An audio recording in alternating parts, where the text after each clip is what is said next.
Good evening, everyone. Good evening, Zoomers. Hello. I'm happy to see so many of you here tonight. Yeah. These are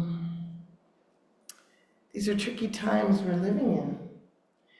And this is good medicine to come together and figure some things out. And actually, so let me back up. I'm Debbie George, one of the Dharma leaders here at IMC Charlotte, Insight Meditation Community of Charlotte. And everyone here and here in Zoom is in the right place. So I hope you really feel the welcome and feel really the gratitude to yourself for taking care of yourself in this way. So I'm going to speak tonight, the word I know it's already gone out, that I'm going to be talking about the Metta Sutta tonight. So if you look to see if there's an extra copy, I brought 40, but it looks like there's a lot of people here. Raise your hand if you need a copy. There's a couple more up here. Who needs a copy? Thank you.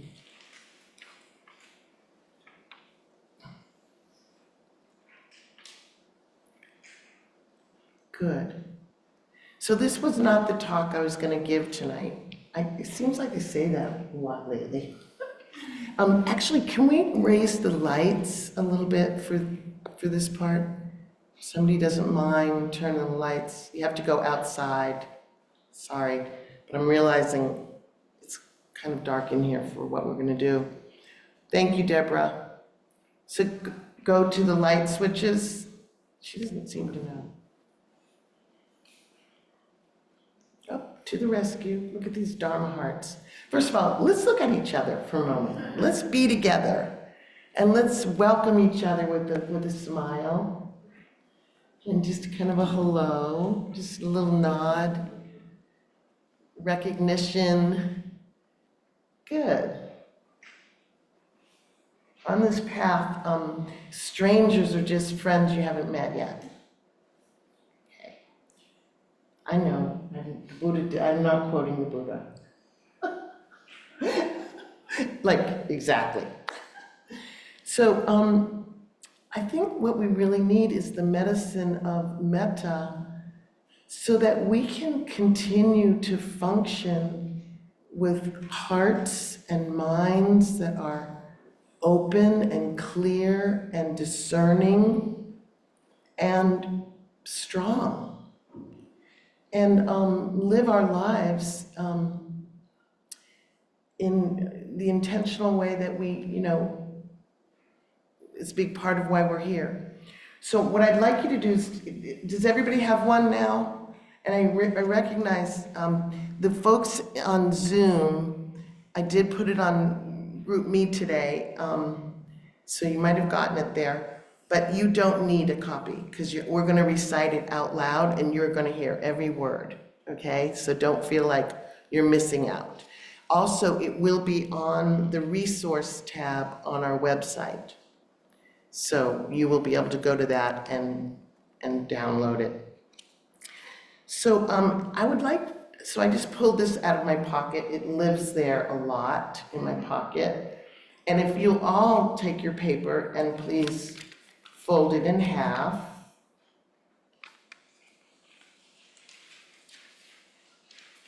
And fold it in half. And fold it in half. And look at what you have, a wallet-size Metta Sutta. It can go in your pocket, it can go in your bag, it can go with you. So now we'll open it. So what I want to do is have us recite it together. I'm going to make a few comments about it. So the phrases that we use in metta are wonderful, and this is just another avenue, and this is where the phrases got sprung from, okay? I will continue to use metta phrases as part of my practice, and you should too.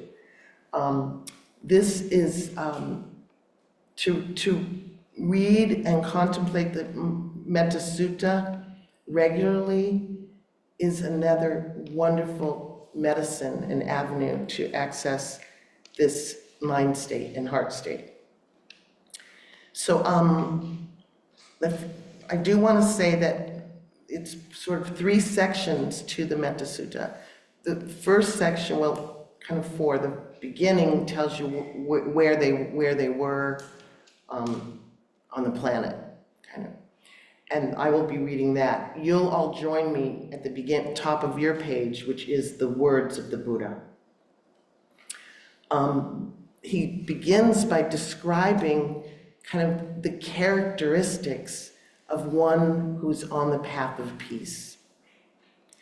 And so it's really critical that we don't look at these qualities of ways of being and compare ourselves and judge ourselves. Oh, I have a long way to go before I have that one or that one. No judging at all. That is not the spirit of Metta.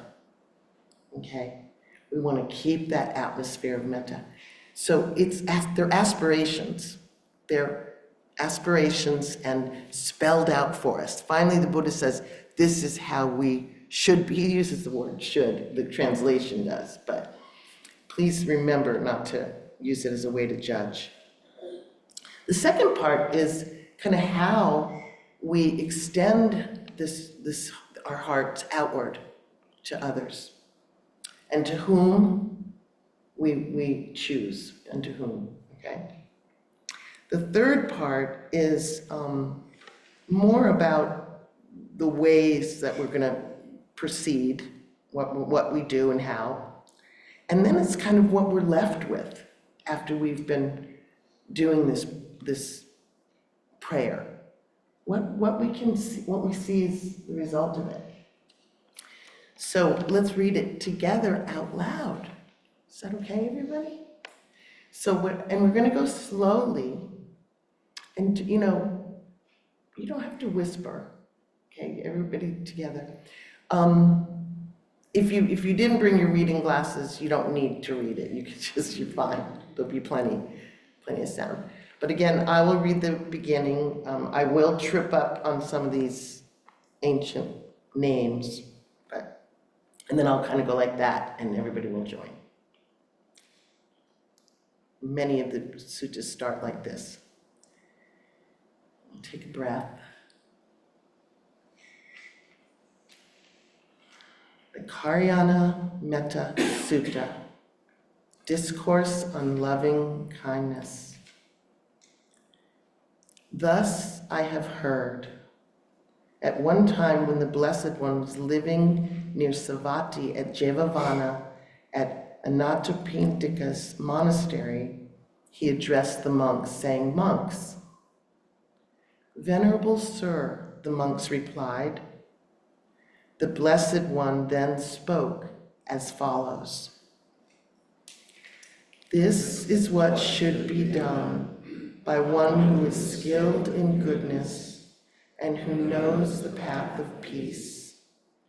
Let them be able and upright, straightforward and gentle in speech, humble and not conceited, contented and easily satisfied, abundant with beauties and frugal in their ways, peaceful and calm and wise and skillful, not proud and demanding in nature.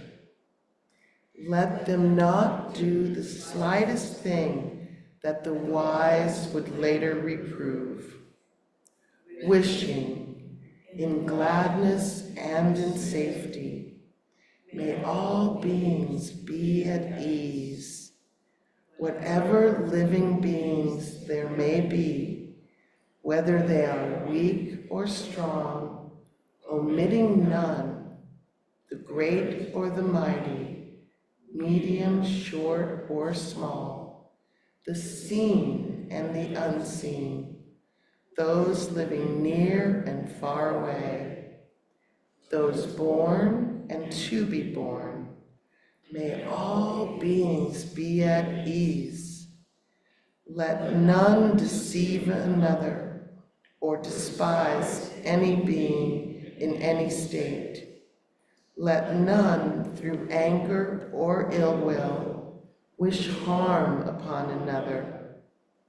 Even as a mother protects with her life her child, her only child, so with a boundless heart should one cherish all living beings, radiating kindness over the entire world, spreading upwards to the skies and downwards to the depths, outwards and unbounded, freed from hatred and ill will, whether standing or walking, seated or lying down, free from drowsiness, one should sustain this recollection.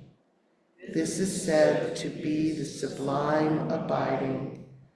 By not holding to fixed views, the pure-hearted one, having clarity of vision, being freed from all sense desires, is not born again into this world.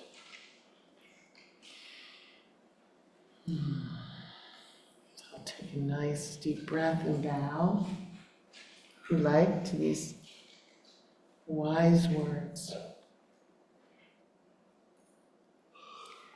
So this is actually part 1 of the Metta Sutta.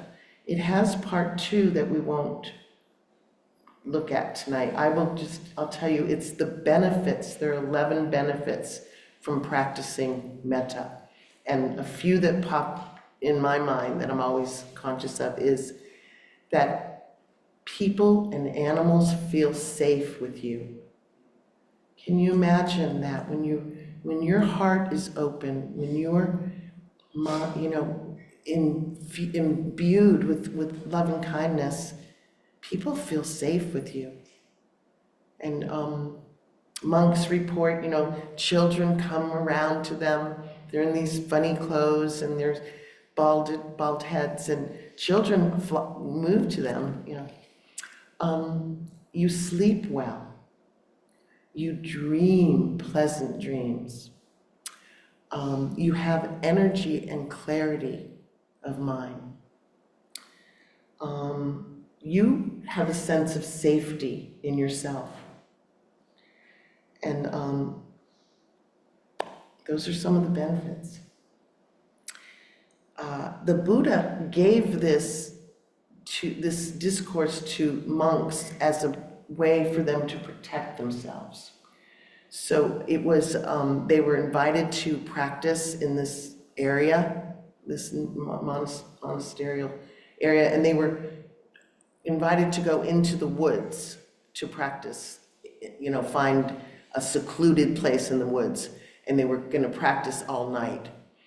And they did that. They went out and they found that it was scary, that they heard sounds and noises, and they thought, the tree spirits, who knows, just take it as a story, but the trees didn't want them there.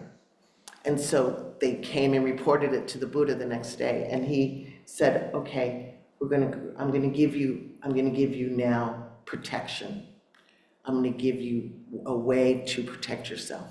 And he gave them the Metta Sutta. Repeat this several times during the night, and repeat it often, and you will be protected. And so,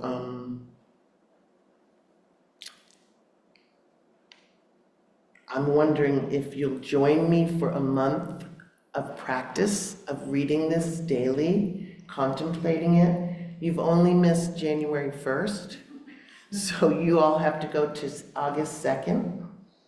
I'm going to be doing this for a whole month, and I invite you to join me, and we can talk about how it's going when we see each other.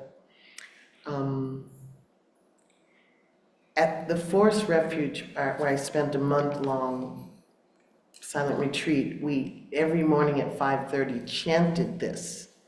And it's funny, when I was preparing for this talk, I forgot that I had a major metta breakthrough during that month. And I never connected it to every morning chanting the Metta Sutta. Until like yesterday, I connected it. I was like, yeah, I had like a major breakthrough. And I just took it as a result of the practice, you know, the mindfulness practice. But this sutta is as important as the Satipatthana Sutta. It is, they go hand in hand in this tradition.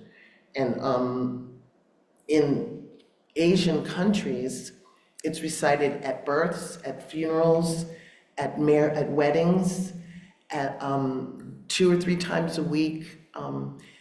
It's really infused in the culture. And I don't know if I was struck when I was in Asia how gentle the people were. And I'm not surprised to hear that.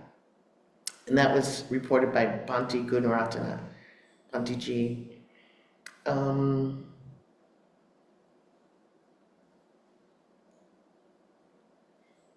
Okay, so again, the phrases again, please use the phrases as you normally would and do.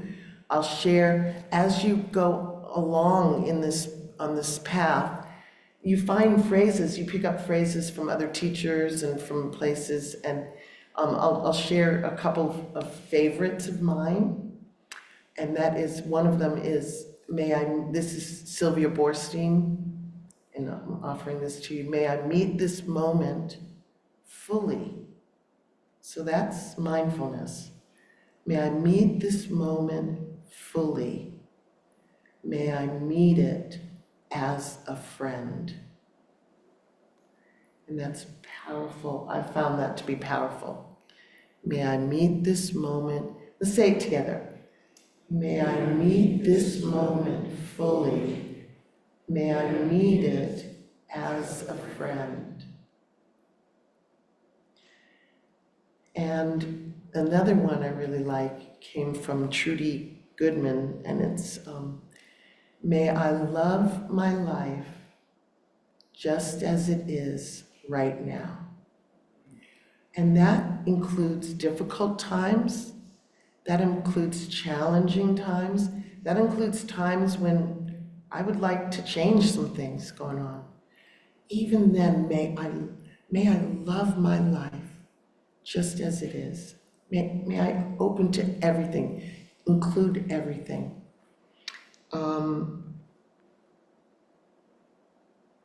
We can't have metta for others. We can't extend it to others or compassion without extending it to ourselves, without having it in ourselves, without being our own friend, caring for ourselves, having compassion and kindness, loving kindness. So really important to practice this for yourself. And obviously, when we have compassion, we have compassion for others and kindness for others. It's there, it's awake, it's ready. So I'm going to point out a few things about the sutta. I just thought it would be interesting to Google some of these qualities. For example, what does it mean to be able and upright? Let them be able and upright. So capable and with integrity. Someone with morals, someone with integrity. And so on the path, the Eightfold Path that we study and practice, the precepts, this is the path of peace. The precepts, the second step is our intentions of letting go, renunciation, goodness, and non-harming. So this is integral to our path. And straightforward. Some of these are straightforward. Straightforward and gentle in speech. As I look through, over the years, I have, seen where I've been not as strong in some of these and where I still have a lot of work to do. Unburdened with duties and frugal in their ways. I'm really working on being not so busy. And if you've talked to me about my life recently, like in the past 50 years at any point, I've been working on this for most of my life. I'm just someone who has a hard time just not being busy or productive. So I really did that today.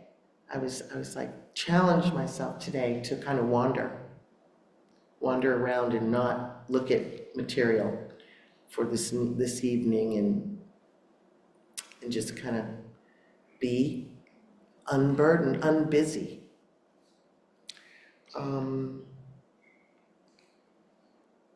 Obviously humble and not conceited, contented and easily satisfied. Couldn't we be a little more easily satisfied with things as they are? With things as they are. Can they be good enough? Can we be good enough as we are? Can we say, yeah, I'm a work in progress like everyone else, but you know what? I can be satisfied with where I am right now.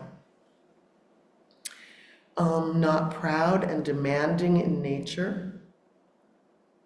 So it's good to kind of stop and really kind of be with these different characteristics. Let them not do the slightest thing that the wise would later reprove. The wise is in us. It's not necessarily external. Do we want to sit with regret when we meditate? No, but we do. And we learn from that. We become wiser as we meditate, as we sit with our stuff and give ourselves a break and look at what it feels like to be with what I said the other day to someone or did the other day. So that kind of struck me. It's not necessarily the wise externally. Wishing in gladness and in safety. I think of those monks in the woods, the dark woods, with all the sounds all night. Wishing in gladness and safety. Wow, safety coming from within, coming from that sense of the body being here. May all beings be at ease. And just this well-wishing, whatever living beings there may be. And then they describe all the different possibilities from all the sizes and seen and unseen, near and far, born and unborn, all beings without exception. This is an unconditional wishing. This is not may all the people who agree with the way I think they should be. This is all unconditional goodwill. And for us to even sit with that possibility, I really like to think about this world if everyone knew that they could be their own best friend, that they could be fully satisfied in themselves and feel secure and kind toward themselves and loving and their heart full from this practice. What kind of world would we have? Everyone's hurt, everyone hurts, and everyone wants to be happy. Doesn't matter who you voted for. You hurt and you want to be happy. And let none deceive another or despise any being. So this is talking about aversion. So through anger or ill will. And so we look at those parts of us and we say, even as a mother protects her only child, we bring that to ourselves. We first bring that to ourselves. And we cherish all living beings, every direction. And the last line is this freed from hatred and ill will. This is what we're left with. We're freed from carrying that burden. And you can read the last bit yourself and contemplate. I've already gone way over. Thank you so much.